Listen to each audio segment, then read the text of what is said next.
देशों की मध्यस्थता के बाद आज तुर्की में इस्तांबुल में वो बैठक होने वाली, जिसका इंतजार शायद सारा देश कर रहा था, सारी दुनिया कर रही थी। कम से कम यूक्रेन और रूस के लोग तो कर ही रहे थे, क्योंकि 3 साल से ये युद्ध चल रहा है। लेकिन उससे एक दिन पहले यूक्रेन ने, जेलेंस्की ने वो कर दिखाया जो किसी ने सोचा नहीं था। रूस के अंदर घुसकर एक तरह से ड्रोन अटैक करके भीषण तबाही मचाई है। लेकिन इस तबाही ने अब रशिया को गुस्सा दिला दिया है। पुतिन आग बबूला हो गए हैं, और आग बबूला इस कदर हुए हैं कि अब वो कुछ भी करने पर आमादा है बदला लेने के लिए। तो क्या वर्ल्ड वॉर 3 की नौबत अब आने वाली है? क्यों हम ऐसा कह रहे हैं, डिटेल में आपको बताने जा रहे हैं। क्योंकि 3 साल से चल रहे इस युद्ध में जो इस बार हुआ है वो सबसे बड़ा झटका है रशिया के लिए, क्योंकि जो तस्वीर शायद रशिया ने सोची नहीं थी वो तस्वीर निकलकर सामने आई है। जरा जानकारी आपको देते हैं कि हुआ क्या है, पहले जान लीजिए। क्योंकि कहा जा रहा है कि न्यूक्लियर डॉक्ट्रिन में बदलाव करने की तैयारी रूस कर रहा है। यूक्रेन ने रूस पर अटैक किया और रूसी रक्षा मंत्रालय ने इस हमले की पुष्टि भी कर दी है। रूस के 5 सैन्य एयरबेसेस को निशाना बनाया गया है। रूस के 41 विमानों को नुकसान पहुंचा है इससे। यूक्रेन की तरफ से रूस पर यह अब तक का सबसे बड़ा हमला बताया जा रहा है, जिसकी शायद किसी ने उम्मीद नहीं की थी। वैसी तस्वीर सामने आई है।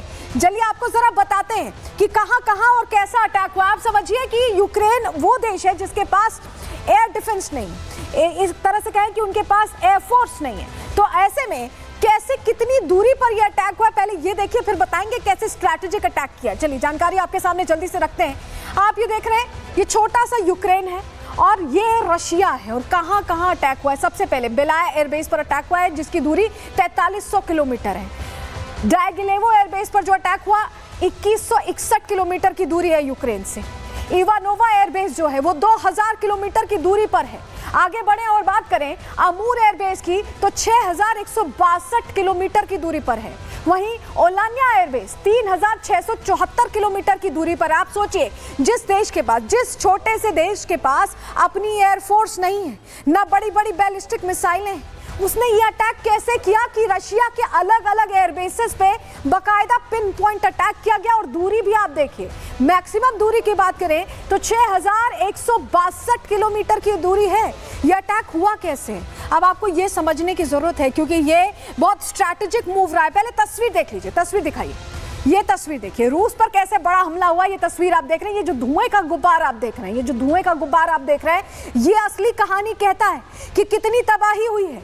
क्योंकि बहुत सारे बॉम्बर्स थे यहाँ पर जो पूरी तरह से तबाह हो गए।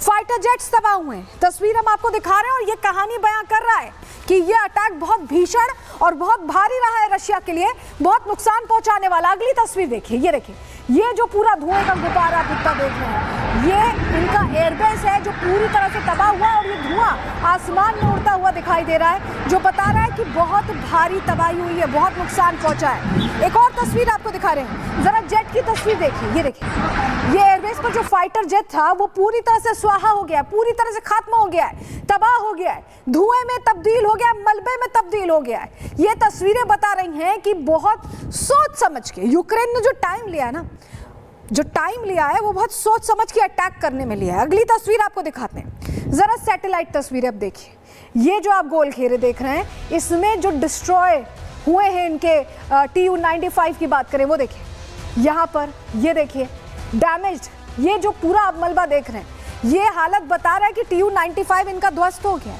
और ये बहुत बड़ी बात है एक छोटे से देश यूक्रेन के लिए।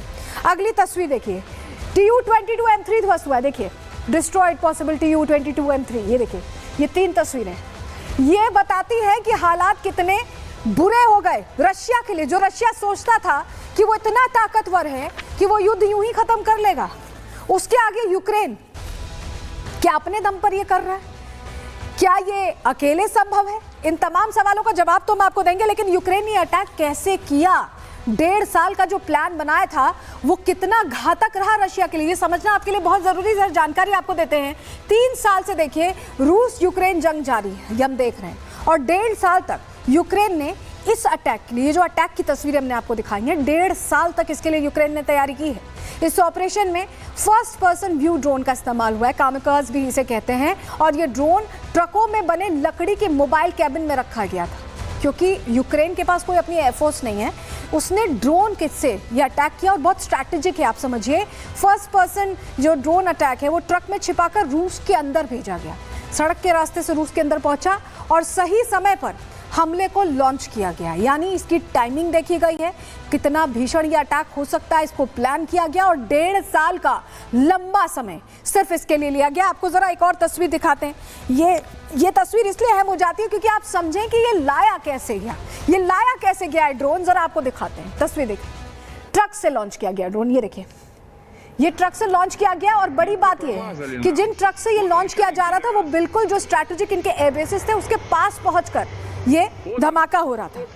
इन्हीं ड्रोन्स ने तबाही मचाई है और ट्रक से इन्हें लॉन्च किया गया है। यानी ट्रकों में ये ड्रोन भरकर रखे गए थे और लोकेशन के पास ले जाने के बाद इन्हें उस लोकेशन पर जाकर अटैक किया गया। अगली तस्वीर देखिए, सैकड़ों ड्रोन्स हैं जिनके जरिए ये अटैक किया गया। ये देखिए, सैकड़ों ड्रोन्स हैं जिन्होंने तबाही मचाई है। एक टारगेट पर 30 ड्रोन, आप समझिए, एक टारगेट पर 30 ड्रोन अगर अटैक कर रहे हैं तो नुकसान तो होना तय। और ये वो ड्रोन्स हैं जो बहुत दूर बैठकर ऑपरेट किए जा रहे हैं। हमने आपको बताया कि कितनी दूरी है यूक्रेन से यहाँ की, अगर देखें तो आप समझिए कि एक टारगेट पर 30 ड्रोन धड़ाधड़ ये फायर कर रहे हैं। तो यानी ये स्ट्रैटेजी से काम कर रहे हैं। लेकिन रशिया के पास S-400 है, वही S-400 डिफेंस सिस्टम जिसने भारत का बहुत साथ दिया जब पाकिस्तान ने हम पर ड्रोन अटैक किया। लेकिन एक कमी थी, वो भारत का टच नहीं था रशिया में। क्यों हम ऐसा कह रहे हैं, जरा आपको बताते हैं। यूक्रेन ने चालाकी की है, यूक्रेन ने कई सफल ड्रोन हमले किए हैं। आपने देखा कैसे तबाही मची है। S-400 को चकमा देने में यूक्रेन कामयाब रहा है। इस बार FPV ड्रोन का इस्तेमाल किया गया, फर्स्ट पर्सन यूज, जो हम आपको बता रहे हैं। और टेक्नोलॉजी के साथ चालाकी भी दिखाई है यूक्रेन ने। ड्रोन यूक्रेन से नहीं बल्कि रूस से ही लॉन्च किए गए, यानी दूर से नहीं आ रहे थे, रशिया के अंदर भीतर से ही आ रहे थे। ट्रकों में छिपाकर ड्रोन रूस पहुंचाए गए, जो जानकारी हम आपको दे रहे थे। और ड्रोन अगर ज्यादा ऊंचाई से आते हैं तो S-400 ट्रैक कर लेता, उन्हें ट्रैक करके उन्हें डिस्ट्रॉय कर देता है। ऐसे में S-400 हवा से आने वाले खतरों को ट्रैक करता है, ये हम जानते हैं। लेकिन सड़क या जमीनी रास्ते से हथियार जो आते हैं वो चकमा दे सकते हैं और इसी स्ट्रैटेजी का इस्तेमाल किया। हम कैसे बचे, हम कैसे S-400 का इस्तेमाल कर रहे हैं? भारत ने अपना दिमाग लगाया, इसलिए पाकिस्तान कोई चालाकी नहीं कर पाया।